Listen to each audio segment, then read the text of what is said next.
오늘 이야기의 주인공은 칠순을 맞이한 어머니입니다.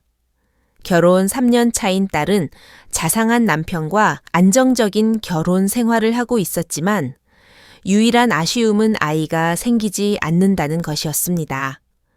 불임이 운명이 내린 가장 잔인한 형벌이라고 생각하며 체념해 가던 어느 날 생각지도 못한 선물이 기적처럼 찾아왔습니다.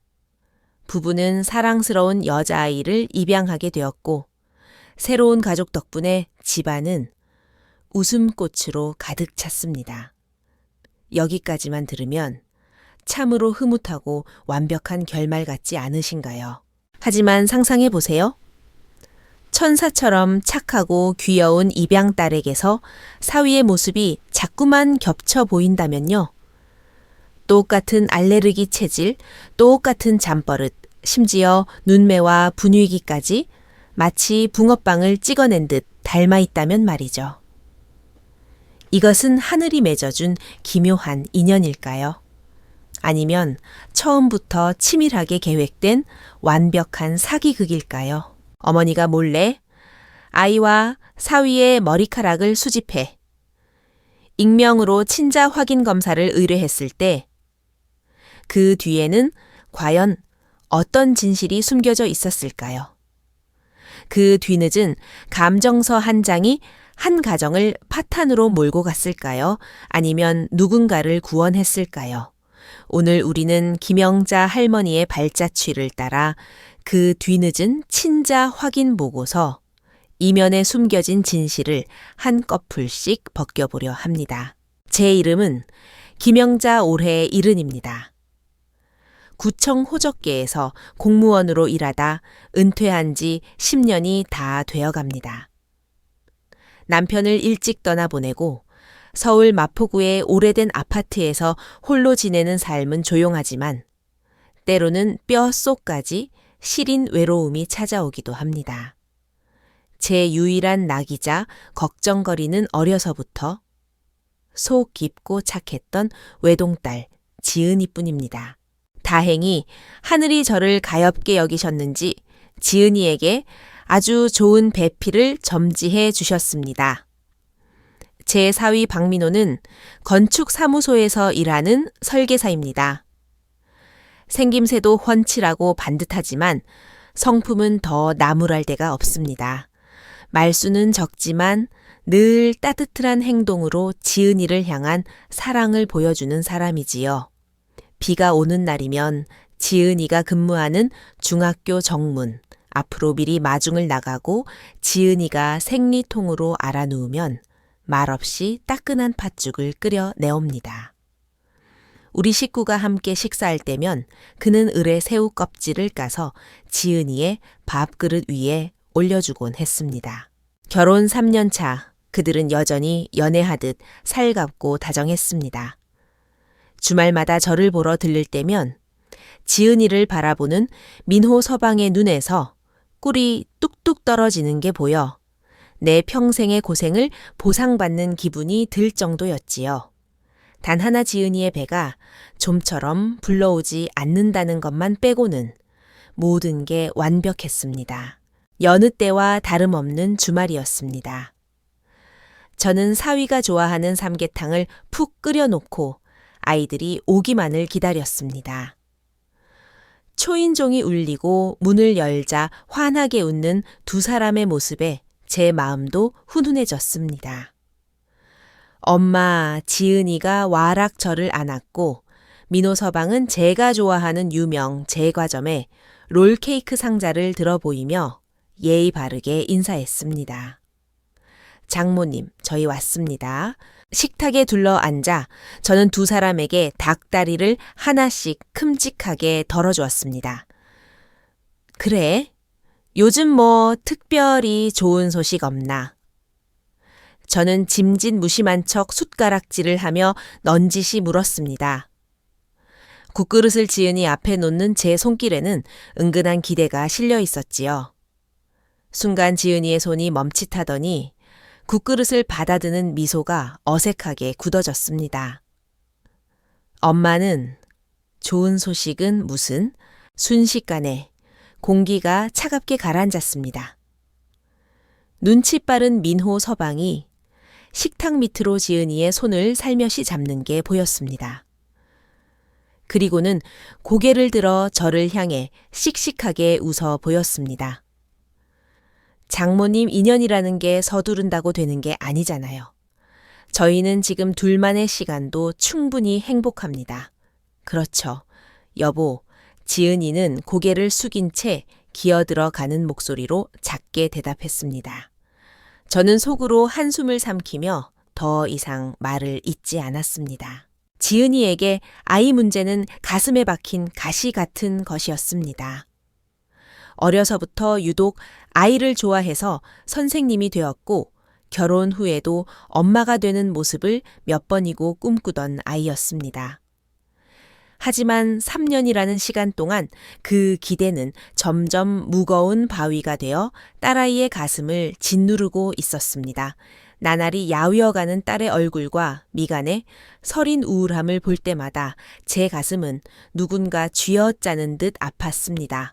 식사가 끝나고 민호 서방이 설거지를 자청하며 저와 지은이를 거실로 내몰았습니다. 저는 딸의 손을 잡고 조심스레 물었습니다. 혹시 너무 스트레스를 받는 건 아닌지 병원에 다시 가보는 건 어떨지 말입니다. 그러자 지은이의 눈시울이 순식간에 붉어졌습니다. 제 어깨에 기대어 흐느끼더군요. 엄마, 우리 벌써 다 해봤어. 한의원이고 유명한 산부인과고 안 가본 데가 없어. 그 말은 마치 찬물처럼 제 마음에 남아있던 마지막 요행을 꺼트렸습니다. 저는 떨리는 딸의 어깨를 감싸 안았습니다. 그날 이후 저는 혹시나 이 문제로 부부 사이에 금이 가지 않을까 노심초사했습니다. 하지만 민호 서방은 장모인 제가 흠잡을 곳 하나 없이 훌륭했습니다. 전보다 더 지은이를 챙겼고 절대 부담을 주지 않았으며 주말이면 교회로 드라이브를 시켜주며 기분을 풀어주려 애썼습니다. 그가 완벽할수록 저는 제 딸이 더 안쓰러웠습니다. 한 번은 제가 참다 못해 민호 서방에게 넌지시 말을 꺼냈습니다. 민호 서방 만약에 혹시라도 우리 지은이 문제라면 제 말이 끝나기도 전에 그가 단호하게 말을 잘랐습니다. 그의 눈빛은 진실하고 견고했습니다. 장모님, 걱정하지 마세요. 저는 지은이라는 사람 그 자체를 사랑하는 겁니다. 아이가 있든 없든 지은이는 제 인생의 유일한 아내이고 우리는 영원히 한 가족입니다. 그 말을 듣는데 칠순 노인의 눈에서 눈물이 핑 돌더군요. 그때 저는 그를 굳게 믿었습니다. 그 깊은 배려와 사랑은 아이를 갖지 못한 제 딸에 대한 하늘의 보상이라 생각했습니다. 그 완벽한 사랑의 이면에 내 훌륭한 사위가 우리 가족 전체를 뒤흔들 무거운 비밀을 처음부터 숨기고 있었다는 건 꿈에도 모른 채 말입니다. 쓰디쓴 한약 냄새와 매번 빗나가는 기대 속에 시간은 속절없이 흘렀습니다. 반년 후 어느 오후 지은이에게서 전화가 왔습니다. 울지 않았지만 지나치게 차분한 목소리가 오히려 더 불안하게 느껴졌습니다. 엄마, 지금 시간 되세요. 집으로 좀 와주실 수 있어요? 가슴이 철렁 내려앉은 저는 하던 뜨개질을 내팽개치고 허둥지둥 딸래 집으로 달려갔습니다. 문에 들어서자 소파에 나란히 앉아있는 딸 내외가 보였습니다. 거실 탁자 위에는 꼬깃하게 접힌 A4 용지 한 장이 놓여 있었죠. 민호 서방의 표정은 무겁게 가라앉아 있었고 지은이의 얼굴에는 핏기 하나 없이 텅 빈 눈동자만 허공을 맴돌고 있었습니다. 무슨 일이니? 제가 불안하게 묻자 지은이는 말없이 그 종이를 제 앞으로 밀었습니다. 떨리는 손으로 종이를 펼쳐보니 온통 어려운 의학 용어들이 가득했습니다. 하지만 맨 아래 의사 소견란에 적힌 한 줄의 문장이 불에 달군 인두처럼 제 눈을 지졌습니다. 진단명 원발성 불임. 타 임신 방식을 고려할 것을 권장함. 원발성 불임. 그 단어는 마른 하늘의 날벼락처럼 제 딸이 품고 있던 마지막 희망의 끈을 가차없이 끊어내는 사형 선고였습니다. 엄마. 지은이가 입을 열었습니다. 쇠를 긁는 듯한 목소리였습니다. 의사 선생님이 제 문제래요. 이번 생은 힘들 거래요. 말을 마치자마자 지은이는 무너져 내렸습니다. 소파에 엎드려 어깨를 심하게 들썩이며 그동안 억눌러 왔던 고통을 토해냈습니다. 민호 서방은 즉시 지은이를 품에 꽉 안았습니다. 그의 눈시울도 붉었지만 필사적으로 버티며 속삭였습니다. 괜찮아, 괜찮아, 여보. 내가 말했잖아. 난 상관없다고. 서로를 부둥켜 안고 우는 젊은 부부를 보며 제 마음은 갈기갈기 찢겨나갔습니다. 지은이 곁에 앉아 등을 쓸어내렸지만 목구멍이 손뭉치로 막힌 듯 위로의 말 한마디가 나오지 않았습니다. 그날 오후 내내 예쁘게 꾸며졌지만 아이의 온기만 빠져있던 그 집에는 딸아이의 통곡 소리만이 가득 찼습니다. 그 일이 있고 한동안 아이 이야기는 금기어가 되었습니다. 우리 셋 사이에는 보이지 않는 유리막이 생긴 것 같았습니다. 서로의 표정은 보이지만 톡 건드리면 깨질까봐 누구도 감히 손대지 못하는 그런 막 말입니다. 그러던 어느 주날 지은이가 저를 찾아왔습니다. 차분하지만 결연한 어조였습니다. 엄마 우리 입양하기로 했어. 깎고 있던 사과를 멈추고 딸을 바라보았습니다. 정말 결정한 거니 딸은 고개를 끄덕였습니다. 예전에 주눅든 눈빛이 아니었습니다. 오래 고민했어. 공부도 많이 했고 세상에는 그저 따뜻한 가정이 필요한 아이들이 많대. 저는 한참 동안 딸을 바라보다가 고개를 끄덕였습니다. 엄마는 널 지지한다. 하지만 쉽지 않은 길이라는 건 알지? 지은이가 씁쓸하게 웃었습니다. 쉬울 거라곤 생각 안 해. 그래도 해봐야지. 그 후 몇 달간 입양 절차가 시작되었습니다. 복지재단의 서류는 끝이 없었고 가정방문 조사는 냉장고 안까지 찍어갈 정도로 깐깐했습니다. 지은이가 말하길 사회복지사가 혈연이 아닌 아이를 받아들일 수 있겠습니까?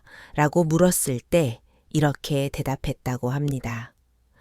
아이를 사랑하는데 혈연이 필수라면 세상에 자식에게 실망하는 부모는 없었겠지요.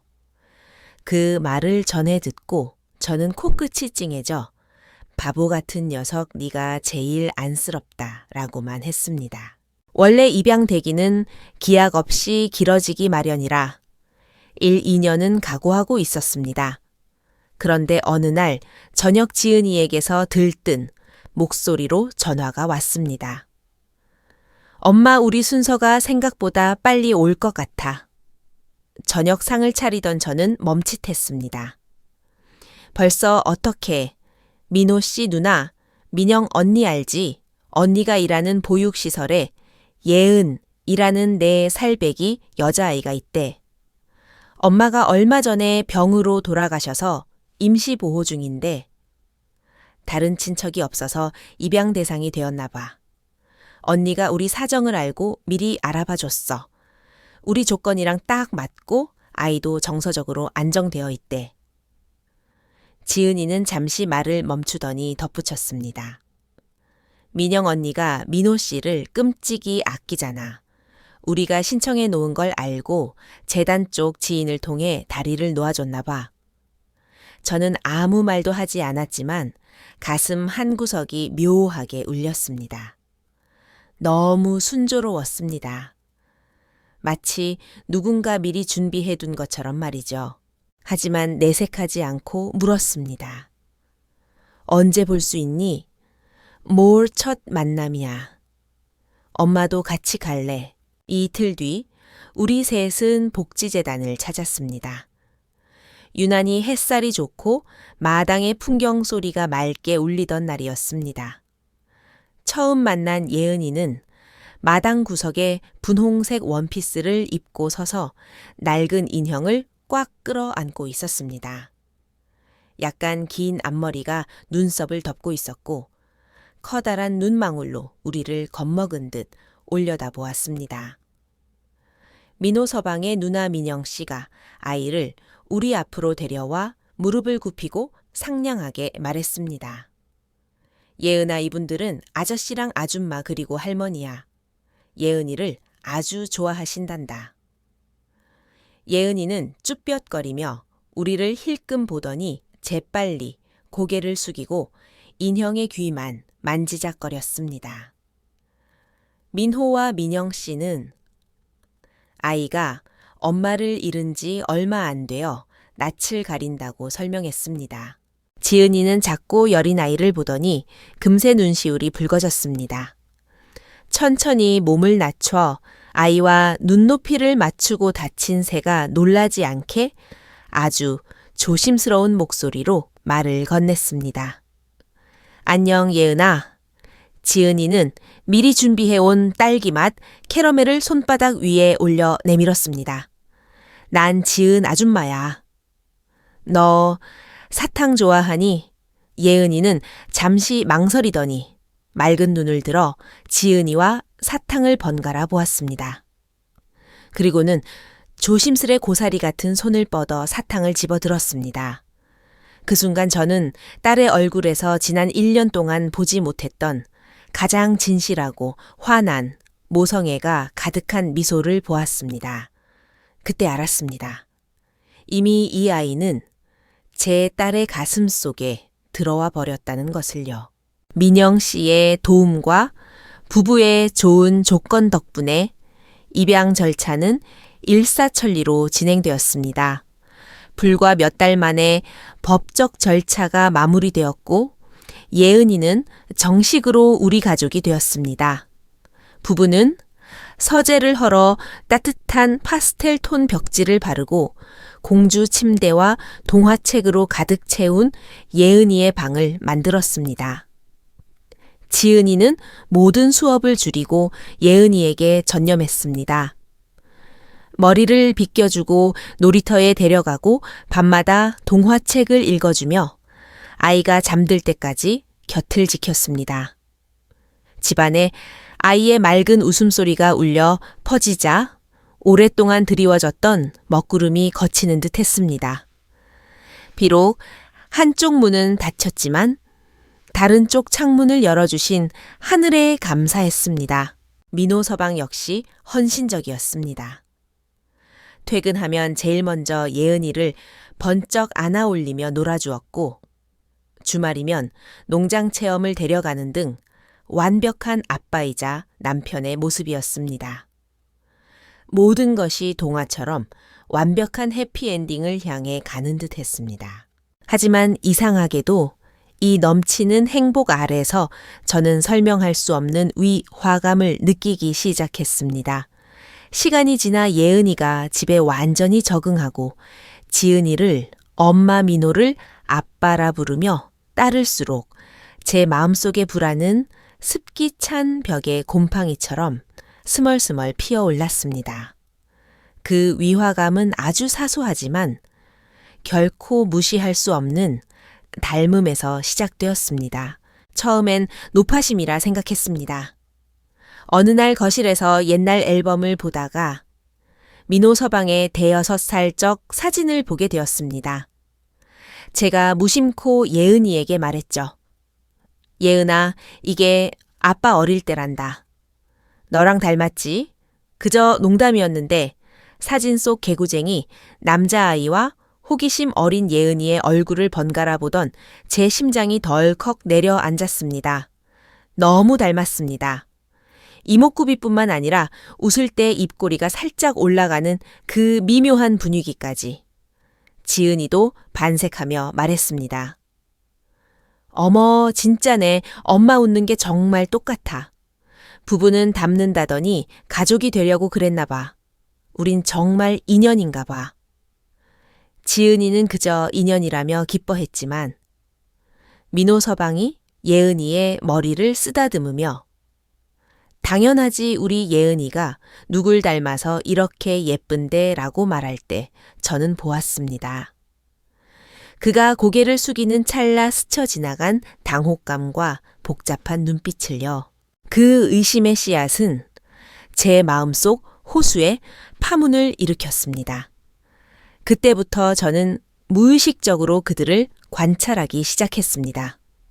한 번은 간식으로 나온 땅콩 쿠키를 예은이가 한 입 먹자마자 얼굴에 두드러기가 나고 호흡이 가빠진 적이 있습니다. 민호 서방은 사색이 되어 아이를 안고 응급실로 뛰었습니다. 당신 몰랐어. 얘 땅콩 알레르기 심하단 말이야. 라며 지은이에게 소리치더군요. 병원에서 급성 알레르기 진단을 받고 링거를 맞는 손녀를 보며 저는 전율했습니다. 민호 서방도 땅콩 알레르기가 있습니다. 예은이도 그렇고요. 과연 이게 우연일까요? 더 결정적인 것은 아주 사소한 습관이었습니다. 예은이는 잘 때 오른쪽 새끼손가락으로 이불 끝을 살짝 거는 버릇이 있습니다. 저는 그 버릇을 압니다. 민호 서방이 피곤해서 낮잠이 들 때면 똑같이 하는 행동이거든요. 본인도 모르는 무의식적인 습관 말입니다. 외모의 유사성이 인연이고 알레르기가 우연이라 쳐도 뼛속 깊이 새겨진 이런 사소한 습관까지 닮을 수 있을까요? 그리고 무엇보다 이상한 건 아이의 본능적인 애착이었습니다.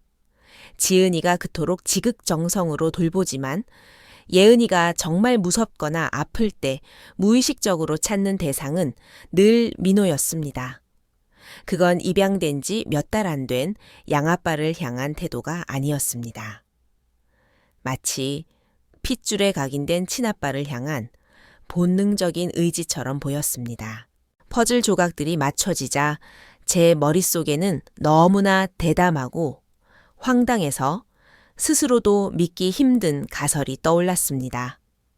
하지만 지은이에게는 말할 수 없었습니다. 겨우 불임의 고통에서 벗어나 행복을 찾은 딸에게 확인되지 않은 의심으로 찬물을 끼얹을 수는 없었으니까요.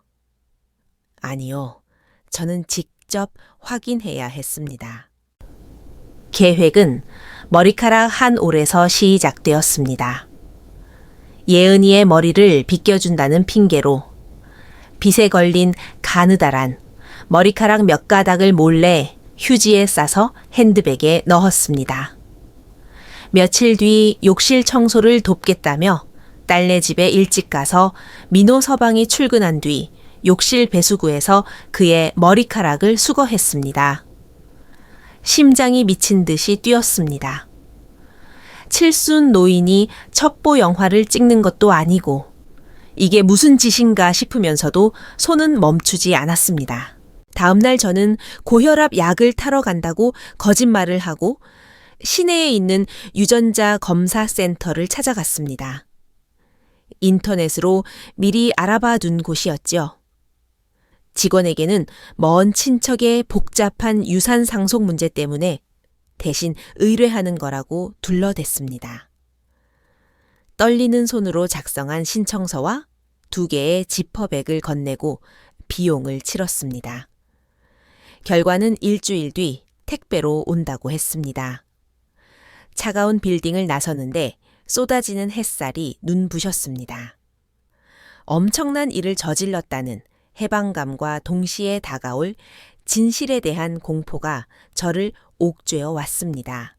일주일은 제 인생에서 가장 긴 시간이었습니다.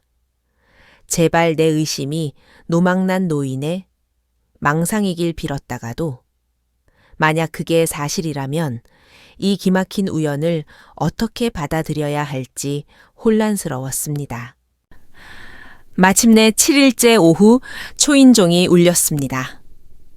택배 기사가 건네준 누런 서류 봉투, 아무런 로고도 없는 그 봉투가 천근망은 무거웠습니다. 현관문에 기대어 심호흡을 했습니다. 이미 내려진 판결문을 열어보는 심정으로 떨리는 손으로 봉투를 뜯었습니다. 유전자 감식 보고서. 저는 복잡한 수치들을 건너뛰고 맨 마지막 장 굵은 글씨로 적힌 결론만을 찾았습니다. 검사 결과 검체 A부와 검체 B, 녀 사이의 친생자 관계 성립 확률은 기구 9% 이상임. 96.9%, 그 숫자가 불화살이 되어 제 눈을 뚫고 뇌리에 박혔습니다. 전신의 피가 굳는 듯 했고 귀에서는 윙하는 이명소리만 들렸습니다. 다리가 풀려 차가운 현관 바닥에 주저앉았습니다. 봉투가 손에서 미끄러져 바닥에 흩어졌습니다. 진짜였습니다. 설마 했던 그 끔찍한 가설이 진실이었습니다. 예은이는 하늘이 내린 선물이라 믿었던 내 손녀는 사위 박민호의 친딸이었습니다. 충격이 지나가자 활화산 같은 분노가 치밀어 올랐습니다. 사기꾼들. 박민호, 그리고 그의 누나 박민영. 그 남매가 짜고 우리 모녀를 기만했습니다. 나에게는 장모님 걱정 마세요. 저는 지은이를 사랑합니다. 라고 말하던 그 입으로 내 딸을 자기 핏줄을 키워줄 대리모로 이용한 셈이었습니다. 아무것도 모른 채 엄마가 되었다며 기뻐하던 지은이가 불쌍해서 가슴이 미어질 듯 아팠습니다. 당장이라도 그 서류를 들고 가서 사위의 면상에 집어던지고 그 위선적인 가면을 벗겨버리고 싶었습니다. 하지만 문고리를 잡으려던 손을 멈췄습니다. 내가 지금 가서 모든 걸 폭로하면 어떻게 될까 지은이는 이 충격을 감당할 수 있을까 겨우 웃음을 되찾은 이 가정이 산산조각 나버리지 않을까. 그리고 예은이, 그 어린아이는 또 어디로 가야 한단 말인가. 분노는 점차 깊은 슬픔과 무력감으로 바뀌었습니다. 비가 쏟아지기 시작한 창밖을 바라보며 어두컴컴한 거실에 홀로 앉아 생각하고 또 생각했습니다. 침묵은 딸에 대한 배신이었고 폭로는 가정의 파괴였습니다. 저는 이 시한폭탄을 가장 안전하게 해체할 방법을 찾아야 했습니다. 단순한 화풀이가 아니라 문제를 해결할 가정 재판이 필요했습니다. 저는 수화기를 들어 민호가 아닌 지은이에게 전화를 걸었습니다. 지은아, 이번 주말에 서방이랑 집에 좀 들러라. 예은이는 고모네 맡기고 오너라. 할 말이 있다. 주말 날씨는 제 마음처럼 잔뜩 흐렸습니다. 저는 미리 집 안을 구석구석 청소하고 두 사람이 좋아하는 갈비찜을 냄비 가득 해두었습니다. 폭풍전야의 고요함 속에 익숙한 집밥 냄새라도 풍겨두고 싶었나 봅니다. 오후 3시 두 사람이 도착했습니다. 지은이는 평소처럼 밝았지만 민호 서방은 제 딱딱한 목소리에서 뭔가를 감지했는지 약간 긴장한 기색이었습니다. 거실에 앉히고 찻잔을 내려놓았지만 저는 앉지 않았습니다. 공기가 무겁게 내려앉자 지은이의 미소도 사라졌습니다. 엄마, 무슨 일 있어요? 어디 편찮으세요? 저는 찻잔을 내려놓고 사위를 똑바로 쳐다보았습니다. 그리고 가방에서 그 누런 서류 봉투를 꺼내 탁자 위에 올려놓았습니다. 여기 안에 든 것, 지은이보다 자네가 더 잘 알겠지, 박서방. 제 목소리는 낮았지만 쇳덩이처럼 무거웠습니다. 봉투를 본 순간 민호 서방의 얼굴에서 핏기가 완전히 사라졌습니다. 무릎 위에 놓인 주먹이 하얗게 질릴 정도로 꽉 쥐어졌습니다. 영문을 모르는 지은이가 봉투를 열어 서류를 꺼냈습니다. 유전자, 감식 보고서. 지은이는 갸우뚱하며 저를 보았습니다. 엄마, 이게 뭐야? 저는 대답 대신 민회에게 말했습니다. 자네가 말할 텐가 아니면 내가 말할까? 그제야 지은이도 심상치 않은 기류를 느끼고 서류의 마지막 장을 읽어 내려갔습니다. 친생자 관계 성립. 지은이는 불에 댄 듯 종이를 떨어뜨렸습니다. 덜덜 떨리는 눈동자가 남편을 향했습니다. 이게 무슨 소리야, 민호 씨? 당신이랑 예은이가. 지은이의 목소리는 형편없이 갈라졌습니다. 피할 수 없는 증거 앞에서 사위는 결국 소파에서 미끄러지듯 내려와 바닥에 무릎을 꿇었습니다. 지은아, 하하, 장모님. 죽을 죄를 지었습니다. 그는 아이처럼 엉엉 울기 시작했습니다. 지은이는 넋이 나간 사람처럼 그 모습을 내려다보았습니다. 모든 의문이 잔인한 진실로 맞춰지는 순간이었습니다. 그러니까 지은이가 차갑게 식은 목소리로 물었습니다. 처음부터 다 거짓말이었어? 민호 서방은 울먹이며 그동안 묻어둔 비밀을 털어놓았습니다. 대학 시절 연인이었던 소연이라는 여자가 4년 전 예은이를 나타 난산으로 세상을 떠났다고 했습니다. 홀로 갓난쟁이를 안고 막막해하던 시절 지은이를 만났고 그녀의 따뜻함에 반해 사랑하게 되었다고요. 하지만 아이가 딸린 호랍이라는 사실을 알면 지은이가 도망갈까봐 차마 말하지 못했다고 했습니다. 무서웠어.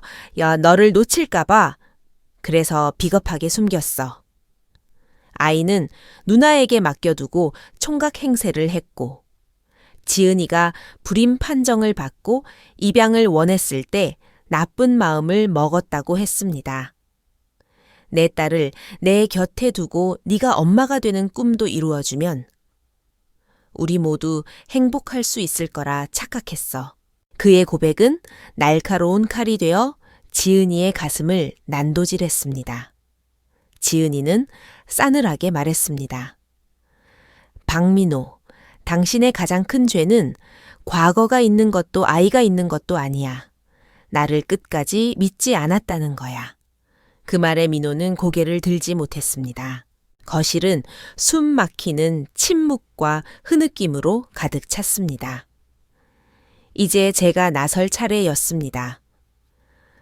저는 무릎 꿇은 사위 곁으로 다가가 그를 일으키려다 말고 딸에게 다가가 어깨를 감싸 안았습니다. 지은아, 엄마는 네가 얼마나 배신감을 느끼는지 안다. 마음껏 화내고 울어도 돼. 하지만 한 가지만 냉정하게 생각해보자. 저는 딸의 눈을 똑바로 보며 말했습니다. 예은이, 그 아이에게 죄가 있니? 지은이의 몸이 굳었습니다. 태어나자마자 엄마 잃고 시설에 맡겨졌던 앤데 지난 몇 달간 네가 쏟은 정성, 그거 가짜 아니었잖아. 네 모성애가 애 핏줄 때문에 거짓이 되는 건 아니잖아. 지은이는 입술을 깨물었습니다. 아이에 대한 사랑만큼은 진심이었으니까요. 저는 허리를 펴고 두 사람을 보며 말했습니다. 가정이라는 건 비밀이 없어서 유지되는 게 아니야. 금이 갔을 때 그걸 다시 붙이려고 노력할 때 유지되는 거지. 이제 진실은 다 나왔다. 이 집을 깰지 아니면 더 단단하게 다시 지을지는 너희 몫이다. 저는 탁자 위에 유전자 검사지를 집어들어 갈갈이 찢어 쓰레기통에 버렸습니다. 나는 늙어서 너희를 대신해 결정해 줄 수 없다. 다만 무슨 결정을 하든 죄 없는 아이는 다치게 하지 마라. 저는 안방으로 들어가 문을 닫았습니다. 그들에게 둘만의 시간을 주기 위해서였습니다. 날이 어둑해질 때까지 밖에서는 간헐적인 대화 소리와 울음소리가 들려왔습니다. 한참 뒤 방문을 두드리는 소리가 났습니다. 엄마. 퉁퉁 부은 눈을 한지은이와 여전히 고개를 숙인 민호가 서 있었습니다. 지은이가 말했습니다. 우리 이혼 안 해요. 민호가 놀란 눈으로 아내를 쳐다보았습니다. 대신 시간이 필요해요. 용서하는 게 아니라 예은이를 위해서 그리고 우리가 좋았던 시간을 위해서 다시 시작해 보려는 거예요. 당분간은 각방 쓰면서 다시 신뢰를 쌓아볼게요. 지은이는 엷은 미소를 지으며 제 손을 잡았습니다. 엄마 걱정 끼쳐드려 죄송해요. 저는 딸을 꽉 안아주었습니다. 고맙다. 정말 장하다 내 딸. 그날부터 그들의 집은 더디지만 조금씩 재건공사에 들어갔습니다. 민호는 죄인처럼 지냈지만 헌신적으로 집안일을 하고 예은이를 돌보며 신뢰를 회복하려 애썼습니다. 지은이 역시 마음의 벽을 천천히 허물어 갔습니다. 그 차가운 빙하를 녹인 건 아무것도 모르는 순수한 예은이었습니다. 엄마, 아빠 하며 두 사람의 손을 맞잡게 하는 아이 덕분에 끊어졌던 다리는 다시 이어졌습니다. 반년이 지난 어느 주말 설거지하는 부부의 뒷모습은 예전처럼 자연스러워 보였습니다. 거실에서 그림책을 보던 예은이가 저에게 책을 펼쳐 보였습니다. 할머니 이거 봐요. 엄마가 그랬는데 하늘나라에도 나를 낳아준 천사 엄마가 있대요. 그 엄마가 나를 항상 지켜준대요. 저는 가슴이 뭉클해졌습니다.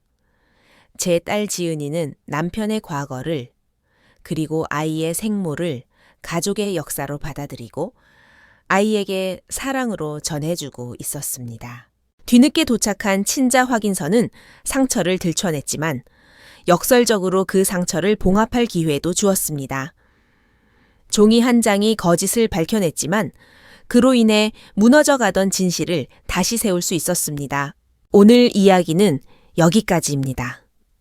김영자 할머니와 그 가족의 이야기. 여러분은 어떻게 들으셨나요? 사위 박민호의 거짓말은 사랑과 두려움에서 비롯되었지만 결국 신뢰를 깨뜨리는 독이 되었습니다. 그리고 김영자 할머니의 지혜로운 대처, 즉 진실을 외면하지 않고 정면으로 마주하게 하되 딸에게 선택권을 준 방식에 대해 여러분은 어떻게 생각하시나요? 만약 여러분이었다면 어떤 선택을 하셨을까요? 가정의 행복을 위해 선의의 거짓말은 어디까지 허용될 수 있을까요? 정답이 없는 이 질문에 대해 여러분의 다양한 생각을 댓글로 남겨주세요. 구독과 좋아요는 큰 힘이 됩니다. 다음 시간에도 우리 삶을 돌아보게 하는 진솔한 이야기로 찾아오겠습니다. 감사합니다.